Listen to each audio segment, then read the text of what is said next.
Alhamdulillahirabbil alamin. Wassalatu wassalamu ala asyrafil anbiya'i wal mursalin wa ala alihi wa sahbihi ajma'in. Marilah sama-sama kita mengambil kesempatan ini untuk berdoa kepada Allah agar Allah kurniakan kepada kita suami yang baik, isteri yang salihah, anak-anak yang salih dan salihah.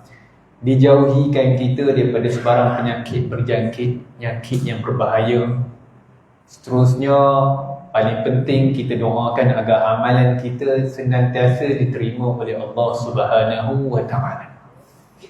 Yang berbahagia pengerusi surau, ahli jawatan kuasa surau, seterusnya datuk-datuk, datin-datin kalau ada, tuan-tuan guru, ustaz-ustazah, tuan-tuan haji, puan-puan hajah, muslimin, muslimat yang Allah rahmati, Allah sayangi, juga Allah rindui sekalian.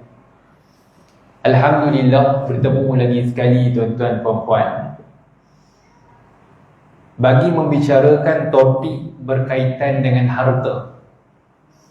Bagi membicarakan topik berkaitan dengan harta. Tuan-tuan haji, puan-puan hajah, jika ada yang baru dengar bagi perhabis tuan-tuan. Sebab kadang-kadang orang dengar saja harta, dia terus bangun, dia kata dia tak ada harta. Dengar bagi perhabis dulu, bagi faham dulu, baru boleh bangun tuan-tuan haji, puan-puan hajah. Sebab semua orang dalam dunia ni, seperti mana kita ulang, kita cerita daripada awal lagi, semua ada hartanya. Confirm ada harta. Dia tak maunya, dia tak ada harta. Dia mesti ada. Cuma banyak atau sikit je, itu je. Dan ingat tuan-tuan haji, puan-puan hajah, kerana harta ni ramai orang bergaduh. Kerana harta ni jugalah tuan-tuan puan-puan mengikat kasih sayang. Kerana harta lah membuatkan adik-beradik yang satu rahim, satu perut, satu ibu bergaduh, tak nak tegur sambung. Dan kerana harta ni lah macam-macam ragam manusia dikesan daripada harta. Contoh tuan-tuan haji, puan-puan hajah, tajuk kita di sini pada hari ini adalah harta sepencarian. Tuan-tuan, puan-puan, harta sepencarian, kita dah masuk dah tajuk pengenalan. Tapi hari ini saya terima kes berkaitan dengan harta sepencarian. Kes dia macam ni. Tuan-tuan haji, puan-puan hajah, insyaAllah kuliah kita sampai pukul 8. Pukul 8 surau minta kita buat tahlil ringkas. Boleh tuan haji, puan hajah? Boleh kita setuju tak? Okay. So pukul 8 kita berhenti. Tak tahu sebelum pukul 8 sikit, sebab isyak hari ni awal, 8-9 minit. Jadi kita kuliah, kita kongsi berkaitan dengan topik seterusnya. Tuan haji, puan hajah, sebelum masuk kes, tuan haji saya nak revise kembali. Tuan haji, puan hajah, bila berlaku saja kematian, tuan haji kena tahu, sebelum sampai saja step yang terakhir, yang orang kita duk faham tarahid, dia kena lalu 4 perkara. Perkara pertama, tuan-tuan haji, puan-puan hajah, pengurusan jenazah. Kita dah bincang. Mesti urus dulu lah jenazah, baru boleh bincang step yang seterusnya, iaitu yang kedua adalah selesaikan hutang piutang simpan. Kita dah bincang. Dan di sini tuan-tuan haji, puan-puan hajah, kita berhenti tajuk yang ketiga, iaitu harta sepencarian. Tuan haji, puan hajah, harta sepencarian ramai orang tak tahu. Rupa-rupanya tuan-tuan haji, sebab minggu lepas ke minggu sebelum tu, saya bersiaran langsung di TV Al-Hijrah, sentuh sikit, dia bukan tajuk harta sepencarian. Tajuk dia berkaitan dengan apa benda tu, lupa dah. Lupa dah tuan haji, puan hajah. Ada saya tersebut berkaitan dengan harta sepencarian. Banyak pula soalan, tapi moderator dah bagi tahu saya, Ustaz, kita tak masuk tajuk harta sepencarian. Soalan banyak harta sepencarian, dekat 1000 lebih. Kita soal satu pun kita tak layan. Sebab tajuk kita cerita lain. Cuma saya tercerita. Cuma saya nak bagi tahu tuan haji, puan hajah, rupa-rupanya saya kan dah biasa dengar. Ramai rupanya tak pernah dengar. La haula wala quwwata illa billah. Sebab saya duk fikir tuan-tuan haji, puan hajah, harta sepencarian ni biasa dah dengar. Dan common ni orang perempuan mesti tahu. Rupanya tuan haji, puan hajah, yang mesej kita, yang mesej TV Hijrah, mesej saya, Ustaz, saya baru kali pertama dengar harta sepencarian. Celah mana harta sepencarian ni, Ustaz? Ada pula tuan haji, puan hajah. Lah rupanya ada yang baru tahu rupanya. Tanya soalan daripada mana ni? Daripada Kuala Lumpur. Oish, duduk mana? Bukit Damansara. Bukan orang biasa-biasa lah.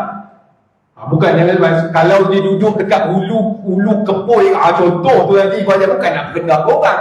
Maksudnya maklumat tak terima. Boleh terima lagi. Ini tak dalam bandar tu nanti mana ajar. Yang dalam luar bandar. Mana aku juga kat mana ni? Dekat hulu Terengganu. Uish, jauh. Cukai. Tak tahu ni, Cukai Terengganu. Uish, jauh. Tak boleh tanya mungkin kali pertama. Itu pun makcik baru kali pertama dengar makcik. Makcik dia cakap macam tu. Tuan Haji pun ajar, harta sepenjara ni bukan benda makhluk asing. Benda ni dah lama dah. Kita dah bincang. Dah jumpa manuskrip pada tahun 1907. Pada minit mesyuarat kerajaan Khodi negeri Perak. Jumpa lagi manuskrip yang seterusnya 1930-an. Jumpa dekat Khodi Pahang. So nak cerita tu lagi, harta sepenjara ni daripada zaman dulu lagi. Daripada masuk British lagi. Ini zaman bila ni? 1907 ni. Zaman bila Tuan Haji pun ajar? British tak masuk lagi. Apa duduk? Siapa yang duduk sini di samping siapa tu ni? Anak kata Jepun pun tak masuk lagi 41. Zaman 41. Piramli pun tak lahir lagi. Nak bagi tahu Tuan Haji pun ajar, harta pencarian ni dah lama dah. Dah wujud lama di tanah Melayu ni. Bukan benda baru. Ini bid'ah mana ustaz bawa? Tak ada, bukan bid'ah, benda baru lah, benda lama lah. Baik adat Temenggung, baik adat Pematih pun dah berlaku berkaitan dengan harta sepencerian. Cuma istilahnya tak panggil harta sepencerian. Kalau ikut manuskrip lama, harta laki ni itu nama lain sikit.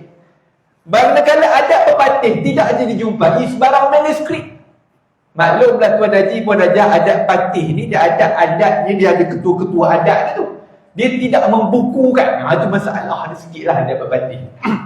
Saya pernah bincang berkaitan dengan adat Datuk Adat. Bincang dengan Datuk Adat lah. Saya kata kenapa adat Pepatih ni dia tak ada pembukuan rasmi. Lebih-lebih lagi tak apa. Oh dah ada live tak boleh tu Haji nanti lah. Sensitif benda tu Haji pun ajar. So nak bagi tahu dia tak ada rujukan rasmi tu, tak ada. Dia lebih kepada kata-kata turun-temurun. Yang ini cukup berbahaya. Tapi tak apalah Tuan Haji, nanti kita cerita benda tu dalam lebih mendalam. Baik, nak bagi tahu adat Pepatih pun ada. Dia panggil adat apa tu, harta carian pun ada juga. Dia tak panggil harta sepencarian. Harta sepencarian ni celah mana pula wujud ustaz? Dia wujud dalam enactment. Dia lahir dalam enactment. Enactment tu apa benda tu? Dah tak tahu pula enactment. Akta tu lahir daripada parlimen. Enactment ni dia lahir daripada Dewan Undangan Negeri. Itu beza tu. Akta lain, apa tu, enactment lain. Enactment ni Tuan Haji pun ajar, harta sepencerian seluruh Malaysia dah. Bukan Negeri Sembilan yang tak ada. Tak ada, semua Sabah Sarawak pun ada.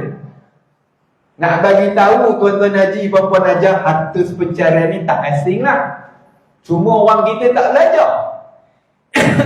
Yang jadi masalah Tuan Haji pun ajar, nombor 4, nombor 5 ni faraid. Ramai duk menangis. Kita punya Tuan Hakim tak ada, Tuan Penasihat. Tak percaya, tanya je. Ramai yang menangis lepas penghakiman dikeluarkan, ataupun di pejabat pusaka pun. So bila kita yang menangis tu ramai siapa? Dia jarang lelaki nangis. Lelaki nangis ni selalu hero lah Tuan Haji pun ajar. So nak bagi tahu pun ni orang perempuan dah biasa. Bila dia tengok, ustaz saya dapat sikit je ustaz, 1/8 ni ustaz. Kalau di madu kan, kalau di madu ada madu yang hidup 1/16 tak 2 orang. Kalau 3, 1/24. Kalau dia tempat orang, 1/32. Sikit ustaz. Tanya balik, awak tak tuntut ke harta sepencarian? Apa bodoh? Dia tak tahu pula kat sini. Nak tuntut lah kalau macam ni. Harta sepencarian ni nombor 3. Dia bila Tuan Haji pun ajar, ramai orang kita tak belajar pasal berkaitan dengan ilmu ni. Dia apa dia buat? Selepas selesai urus jenazah, hutang piutang. Lepas hutang piutang, dia lompat terus pergi ke parani. Dia skip nombor 3, nombor 4. Sebab dia tak tahu. Bila kita tanya, Tuan Haji dah keluar saja penghakiman di sini, sivil di sini, Tuan Haji pun ajar, pejabat bicara pusaka selesai, baru dia nak batah balik. Nak batah balik lah. Sebab nak tuntut atas pencarian, nak tambah sikit. Daripada dapat 1/8, dapatlah tambah sikit berapa peratus. Tak boleh jadi saya nak tambah lah. Tuan Haji pun ajar, kalau Tuan Haji nak patah balik, yang ni tak boleh berlaku. Tu sebab orang perempuan menangis. Lah ya ke ustaz, tak ada siapa bagi tahu pun. Pejabat agama tak bagi tahu pun. Dia nak nyalahkan orang je, dia betul-betul saja. Ini masalah orang kita, Tuan Haji pemanjang. Ini salah ustaz lah, sebab ustaz tak pernah membetulkan masyarakat kita juga yang salah. Dia tu betul saja lah, dia datang tak datang mengaji tu, dia tak sembang pula. So nak bagi tahu Tuan Haji pun ajar, harta sepenjarian ni kena buat nombor 3. Kalau buat nombor 5, dah tak ada lah Tuan Haji, sebab susunan dia nombor 3. Tu sebab dulu kita belajar tadika dulu, lepas nombor 2 berapa? Cikgu tanya, nombor 3 cikgu. Lepas 3, 4. Mana ada lepas nombor 5, 3? Faham maksud saya Tuan Haji pun ajar. Sila ni amat. Baru sebut dia panjang umur dia. Silakan tuan. Silakan Datuk. So nak bagi tahu Tuan Haji pun ajar, dia nombor 3. Dia tak boleh lompat lepas taraik baru nak turun status penjara dia pening lah. Tu sebab Tuan Haji pun ajar nak kena tahu. Ini ada pula jenis Tuan Haji pun ajar, dia tahu, bagus tahu tu. Dah tak tahu pula atas pencarian apa bodoh Apa benda tu Ustaz? Saya nak claim semua ni harta pencarian saya Ustaz. Ada kes mana je saya dah cerita dah kat sini. Assalamualaikum Ustaz. Waalaikumsalam. Ustaz, saya dengar kuliah Ustaz. Bagus, alhamdulillah. Harta pencarian ni Ustaz, kata saya dah tanya dah apa tu Hakim dah isytihar, dah bagi tahu dah pada saya. Rumah, kereta, semua duit simpanan suami saya, semuanya milik saya Ustaz. Uish, bagus saya kata macam tu. Mahkamah mana bincang? Mahkamah syariah mana? Tak pakai mahkamah. Saya dah mula pelik dah Tuan Haji pun aja. Tapi saya dah tanya hakim. Hakim mana pula tanya? Ustaz Hakim pun ada tanya. Dia tanya. Ustaz Hakim tu pun satu hal juga. Dia mana-mana je Tuan Haji pun aja. Mana boleh macam tu? Saya kata hakim yang kita raikan dalam bab harta penjara dah hakim mahkamah. Bukan hakim yang duduk tepi jalan ataupun tak ada kita perintahkan ustaz. Tak, bukan tanya ustaz yang duduk dalam ni. Bukan. Di dalam mahkamah. Harta sepencarian hanya diputuskan oleh hakim. Hakim mana? Hakim mahkamah tinggi syariah. Dia saja boleh putus. Jadi nak bagi tahu Tuan Haji puan-puan ajar, kalau suami mati tak boleh isytihar. Mak nak bagi tahu anak-anak mak, semua hasil sewa rumah-rumah ayah sewa ni, yang ayah punya ni, semua jadi milik mak. Kenapa mak? Itu harta pencarian mak isytihar. Tak boleh Tuan Haji pun ajar. Harta pencarian mesti melalui mahkamah tinggi syariah. Tu baru clear, kena gazette benda tu. Jadi nak bagi tahu Tuan Haji pun ajar, harta pencarian mestilah dimohon, perlu memohon. Dia tak boleh dia tak boleh. Tak ada ustaz mahkamah call saya bila suami mati. Ni malah mahkamah tak call awak. Siapa awak mahkamah nak call? Dia kita kena mohon. Tu sebab tak kena belajar Tuan Haji pun ajar. Jadi kita dah belajar dah hari itu mukadimah. Harta pencarian ni apa? Boleh tak semua nak claim? Saya nak claim semua harta benda dalam suami saya punya ni saya punya. Boleh tak boleh? Tuan Haji pun ajar, saya dah cerita sebelum ni. Harta pencarian Tuan Haji pun ajar, semua ni Tuan Haji pun ajar ni ada 3 jenis harta dalam rumah. 3 jenis harta. Harta yang pertama, harta sepencarian. Ada 2 lagi jenis dalam rumah Tuan Haji. Apa dia? Harta bawaan. Harta bawaan. Yang ketiga, harta dapatan. Tuan Haji pun ajar, kena declare dulu. Bukan declare, kena define dulu. Nak tahu mana satu yang saya boleh tuntut atas penjarian ni, yang boleh tuntut yang ni je. Tapi apa benda ni? Harta bawaan ni apa dia? Tuan Haji pun ajar, jawapan paling senang nak faham malam ni apa dia? Harta bawaan ni harta suami punya yang datang sebelum perkahwinan. Senang nak faham Tuan Haji pun ajar. Harta dapatan, harta isteri punya. Tapi dia datang sebelum perkahwinan. Contoh sebelum perkahwinan, dia dapat hadiah ke, hibah ke, dia mewarisi rumah pusaka ke, ataupun orang bagi dia hadiah ke, terpulanglah Tuan Haji. Yang penting harta tu datang sebelum perkahwinan. Yang ni bawaan yang milik lelaki, yang isteri adalah milik harta dapatan. Jadi kalau nak bagi tahu Tuan Haji Muhammad, kalau nak tuntut rumah, suami kita ada rumah tapi dia beli rumah sebelum perkahwinan, maka boleh tak tuntut atas pencarian? Jawapannya tak boleh. Sebab harta pencariannya adalah harta apa? Harta yang datang selepas perkahwinan. Dan keduanya Tuan Haji Puan Hajah, dia ada dua elemen nak kena faham harta pencarian. Datang selepas kahwin. Selepas kahwin. Yang kedua ada elemen maju bersama. Maju bersama. Contoh. Suami beli rumah lepas kahwin. Isteri tak buat pun deposit pun, tapi isteri tolong bayar bersama. Selang-seli. Bulan ni abang bayar, bulan depan saya yang bayar. Maka rumah tersebut boleh dikategorikan sebagai harta sepencarian. Contoh suami beli rumah sebelum kita kahwin. Oh, ini harta bawaan lah Ustaz. Suami beli rumah sebelum kahwin. So bila kahwin Ustaz kata yang ni bukan harta sepencarian. Okey, betul. Tapi Ustaz, saya yang bayar duit sewa tu Ustaz. Bukan duit sewa, duit ansuran tu saya yang bayar. Suami saya manalah mampu Ustaz. Dia waktu sebelum kahwin memang mampu. Selepas kahwin nampak miskin pula Ustaz. Maklum pula Ustaz, nak bela bini dengan anak. Maka isteri lah tanggung sikit bayaran ansuran rumah. Saya ulang balik Tuan Haji Puan Hajah, rumah tu suami beli sebelum kahwin. Selepas kahwin saja isteri cuci kakinya masuk, tapi isteri bayar bersama. Maka dengan itu Tuan Haji Puan Hajah, di situ dikategorikan sebagai harta sepencarian. Clear Tuan Haji Puan Hajah? Senang nak bagi faham, senang malam ni. Tuan Haji nak kena faham 3 jenis je. Sebab ada jenis spesies manusia ni Tuan Haji sekejap, dia nak claim semua. Kereta, rumah, semua dia nak claim. Lepas tu marah mahkamah. Apalah punya mahkamah, aku dah mohon punya cantik, dia pergi lulus sikit saja. Apa benda? Inilah masalah kerajaan ni. Menyalah kerajaan pula dah. Apa masalah makcik ni? Ada saya jumpa Puan Hajah datang ke pejabat. Inilah kerajaan hari ni. Apa kena-kena pula dengan kerajaan pula dah hasil kita tu. Dia yang mohon tak betul. Dia pun tak faham tentang sepencarian. Itu masalah dah. Nak nyalah kan? Inilah kerajaan. Baik ada line. Macam-macam dia maki dia punya tak puas hati Tuan Haji Puan Hajah. Sini. Ada soalan tanya. Baik. Okey, yang ni Tuan Haji Puan Hajah, tip yang seterusnya. Harta sepencarian ni kena dibuktikan. Ada kes Tuan, nanti kita pergi tengok kes. Ada kes Tuan Haji Puan Hajah, isteri ni rumah ni suami punya. Sebelum kahwin suami punya. Lepas kahwin, isteri buat tambah rumah.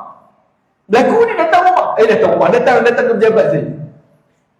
Isteri yang buat tambah dapur tu, nak bagi dapur macam standard chef one. Ada table island, nampak langit, masak pun seronok, nampak langit. Nak bagi tahu Tuan Haji Puan Hajah, yang tambah dapur isteri. Tapi masalahnya bila suami mati, isteri claim rumah ni memang saya tak pernah bayar, tapi nak bagi tahu dapur belakang tu saya yang tanggung. Jadi bila masuk mahkamah Tuan Haji Puan Hajah, mahkamah akan tanya, mana bukti dia? Mana bukti? Sebab dalam mahkamah Tuan Haji Puan Hajah tak boleh pakai emosi. Saya tanya Datuk Abbas, dia kena ada bukti, proof yang boleh membuktikan yang itu duit awak. Masalah Ustaz, mana ada? Ustaz, mana ada? Tuan Magistrate tak ada. Resit semua saya buang. Mana pula saya nak simpan? Saya bukan pengumpul resit teka. Mana ada? Kalau tak ada, tak boleh claim. Mahkamah kena. Sebab awak tak boleh nak kata itu hak awak lah. Mana boleh Tuan Magistrate? Ini saya yang punya. Saksi lah. Saksi tak ada lah Tuan Magistrate, saya yang banyak. Jadi inilah masalahnya Tuan Haji Puan Hajah. Kebanyakan di dalam mahkamah berkaitan dengan tuntutan harta sepencarian, ramai orang gagal. Gagal puncanya apa? tiada sebarang bahan bukti yang boleh membuktikan pemilikan itu ataupun duit itu dikeluarkan secara bersama. Itu sebab tuan-tuan haji, puan-puan ajar, saya tak syorkan tuan haji bagi by cash. Saya ada kes tuan haji banyak, dia bayar by cash. Kononnya isteri agak duit banyak agak tuan haji banyak, bayar by cash je, beli simen duit cash, duit semuanya cash backup. Resit tak ada, tak ada pembuktian transfer. Pembuat tanya ada tak bukti-bukti pembelian? Tak ada. Makcik ni manalah zaman sekarang. Makcik tahu QR tapi makcik tak layan. Memang tak layan tapi masalah lah balik. Jadi macam mana ustaz nak bukti? Nak bukti tak boleh. Itu sebab ramai orang kalah dekat atas penjara ni. Punca sebab apa? Bukti tak ada. Siapa nak jadi saksi? Tak ada. Jadi tuan haji, puan ajar, saya nak kongsi satu kes. Datuk Abbas dia biasalah kes-kes ini tuan haji, puan ajar. Kes ni berkaitan dengan seorang datuk. Datuk ni meninggalkan duit 20 juta. Kes ni rujuk pada saya 20 juta.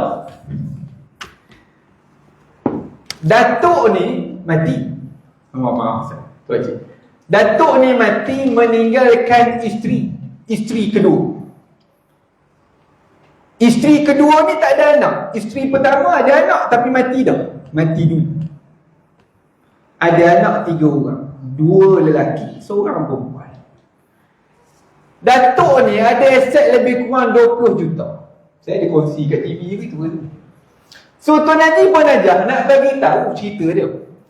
Isteri ni buatlah step yang ketiga, nak tuntut atas, bukanlah buat barai belum ni, nak tuntut atas penjarahan belum. So tuntutlah atas penjarahan, masuklah dalam aset-aset yang diminta tu. Antara aset yang diminta, harta alih ASB dengan tabung haji. Diminta ASB dengan tabung haji. Yang kedua diminta harta tak alih rumah dengan rumah kedai. Rumah banglo tu haji ya. Rumah dengan rumah kedai kat KL. Rumah ni Bukit Damansara tu. Di Bukit lah tuan haji banyak, mesti lupa Bukit Damansara tak salah saya. Bukit Damansara. Nilai juta lah. So nak bagi tahu tuan haji pun ajak, duit sebanyak dia tak mohon. Mati pada tahun 2019.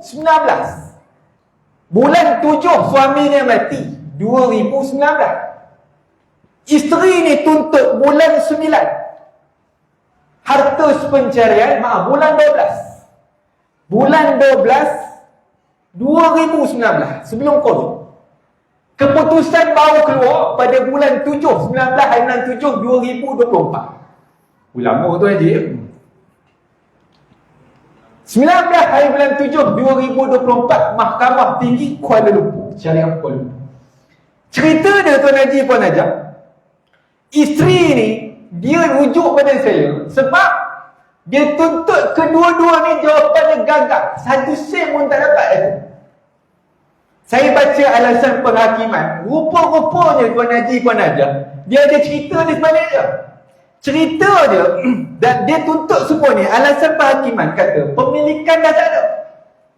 Dikatakan isteri ni cerita pada saya sebelum datuk ni meninggal, dia meninggalkan anak ni. Sebelum datuk ni meninggal, sebulan 2 bulan sebelum datuk ni kena stroke. Dia dah detail lah. Kenapa stroke? Bila waktu stroke tu anak-anak ni tiba-tiba, bukan tiba-tiba lah, isteri dia kata memang tiba-tiba jadi baik bergili-gili. Jaga, tolong jaga. Dikatakan oleh datuk waktu ketika sihat tersebut, dia orang ni dah ambil cop jari dia, dah tukar nama, dah transfer semua bagai. Yang asetnya nilai 20 juta. Termasuk rumah banglo yang dia orang. So cerita dia, datuk tu punya geram punya pasal ini punca kematian pula, hari yang mati. Datuk dah bertenaga sikit, dah sihat stroke dah. Call lah anak 3 orang. Daripada pagi sampai tengah hari tak angkat-angkat. Seorang pun tak angkat. Jadi isteri ni kata tak apalah, abang rehat tak apalah. Sebab dia tengok duit ASB dia zero. Bila transfer tak tahu. 20 juta tu nanti bayang lah. Tu datuk ni tak boleh duduk dia senyap dah. Call sampai tengah hari, serangan jantung. Itulah punca kematiannya. Serangan jantung, kiok tu. Datuk sebelum mati bagi tahu dah ni duk gundah gelana ni. Baru lepas sihat stroke. Apa punya anak ni? Kau kena ingat ni. Bagi tahu dah isteri dia, aku kena tipu ni. Habis duit-duit aku ni, kamu kena ingat. Duit rumah banglo ni, kamu ada hal nanti tuntut tau. Jadi nak bagi tahu tuan-tuan Haji pun ajak anak-anak dia ni buat kerja clean. Bersih. Bila datuk ni meninggal dunia saja, isteri ni try nak tuntut. Belum tarik lagi. Baru nak tuntut.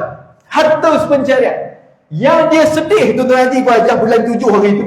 Yang dia sedih, dia gagal tuntut sebarang sen pun. Sebab alasan alasan pembujahan apa bagi affidavit.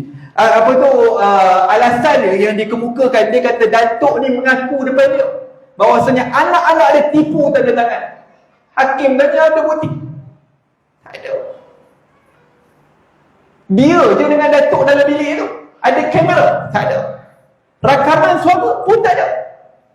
Macam mana boleh claim datuk ni ditipu tanda tangan oleh anak-anak? Anak-anak senyap je dalam mahkamah. Tak ada, ini semua fitnah dah.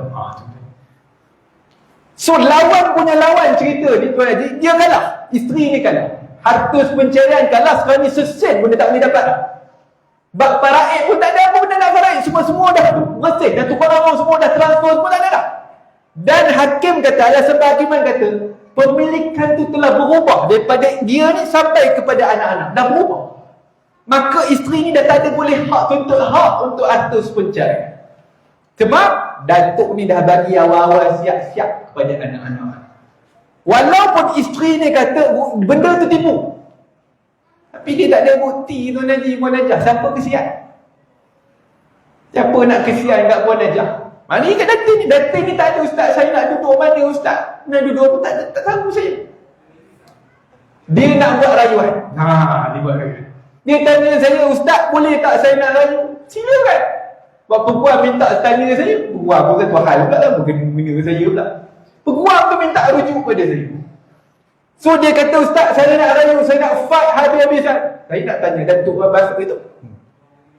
Boleh lawan kan? Saya kata, lawan. Lawan dia tak lawan. Saya kata lawan. Cuba lagi lawan. Ustaz saya tengah frah ni ustaz. Anak-anak tiri dah minta saya keluar daripada rumah ni ustaz.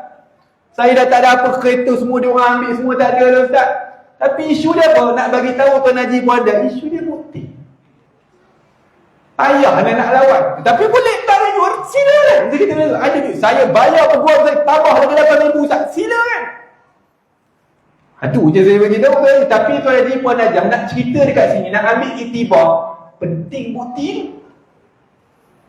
Jangan cakap-cakap dalam bilik. Cakap dalam bilik tak ada siapa nak percaya. So itu sebab Tuan Haji pun ajar, jangan nak salahkan hakim pula. Sepatutnya hakim kena tengok muka saya ni, saya dah merayu. Ini bukan kerja hakim nak merayu-rayu tengok muka awak.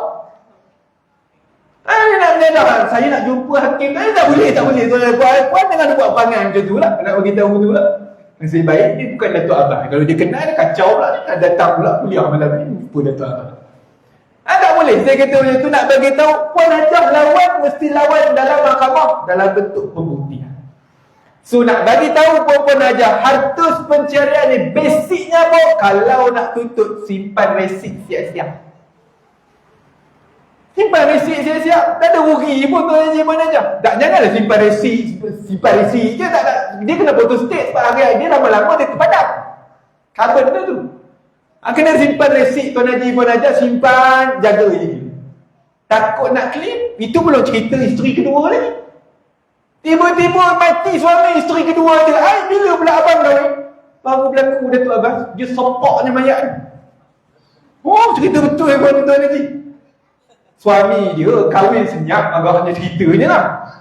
Yang cerita tu kawan je. Nyam-nyam isteri tu. Apa tu isteri pertama menangis. Saya meninggal dunia. Tiba datang macam cerita piramid. Awak siapa? Tengok baby. Saya isteri kedua. Isteri kedua tu tahu yang dia isteri kedua. Oh, dia sopok ni mayat tu. Tak jadi menangis tu. Cerita tu Haji Ibu Ajar nak bagi tahu. Orang-orang lelaki jangan buat perangai tu Haji Ibu Ajar. Nak bagi tahu yang tu. Kak kahwin-kahwin elok-elok. Nak niat yang tu lah, nak bagi tahu yang tu lah tu Haji cerita dia. Siap dekat orang rumah tu. Yalah Tuan Haji banyak kalau dia ingat dia seorang. Tak adalah berapa. Ada tiba nak kongsi pula dah 1/16 dengan kawan tu pula kan. Ada nak gerak nak cari resik dah tak jumpa nak gerak punya pasal. Tu yang support banyak tu. Puas hati orang dia tu. Jenuh orang sabarkan dia pula. Tak jadi nangis. Tanam dia cepat dia kata tu. Tak nak tengok lah. Macam tu sekali tu Haji pun ada. So orang lelaki kena peringat lah tu Haji. Baik. Itu tuan-tuan Haji mengajar cerita berkaitan dengan harta sepencarian. InsyaAllah kita akan sambung lagi beberapa situasi harta sepencarian. Kita nak sambung. Kita nak berhenti untuk laluan bacaan tahlil. Boleh kan? Boleh kita baca tahlil. Saya ada satu soalan. Boleh.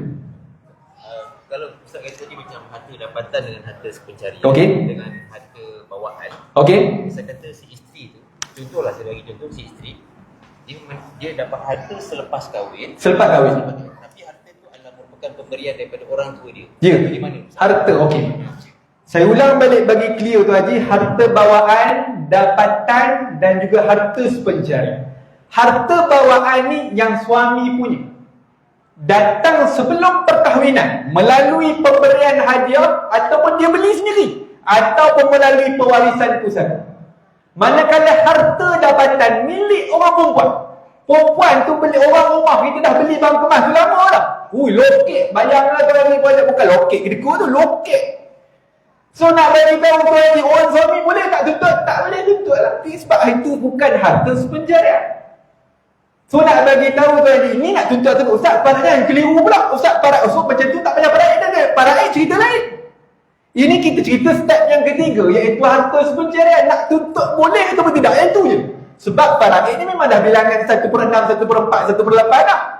Cuma orang rumah, orang perempuan lebih popular lah harta sepencarian sebab dia nak tambah daripada 1/8 tu. Clear tuan je. Orang lelaki tak apa-apa popular lah. Tapi orang lelaki pun ada hak harta sepencarian. So nak bagi tahu harta bawaan tak boleh tuntut di mahkamah untuk claim sebagai harta sepencarian. Serupa juga dengan harta dapatan. Melainkan harta bawaan ataupun dapatan tadi ada unsur maju bersama. Rumah yang saya kata tadi, rumah beli sebelum kahwin, lepas kahwin isteri bayar sama-sama. Atau tak isteri tolong bayar selang-seling. Ataupun isteri bayar dah setahun 2 tahun. Ada unsur. Maka ada unsur maju bersama, maka harta tersebut ditukar menjadi harta sepencarian. Clear? Sebagai umumnya begitulah Tuan Haji Puan Haji. InsyaAllah kita akan sambung lagi topik harta sepencarian. Harta sepencarian ni menarik tajuk. Jadi kita sambung Tuan Haji Puan Haji, kita akan baca bacaan tahlil pada malam ini. A'udzubillahi minasyaitonirrajim. Bismillahirrahmanirrahim.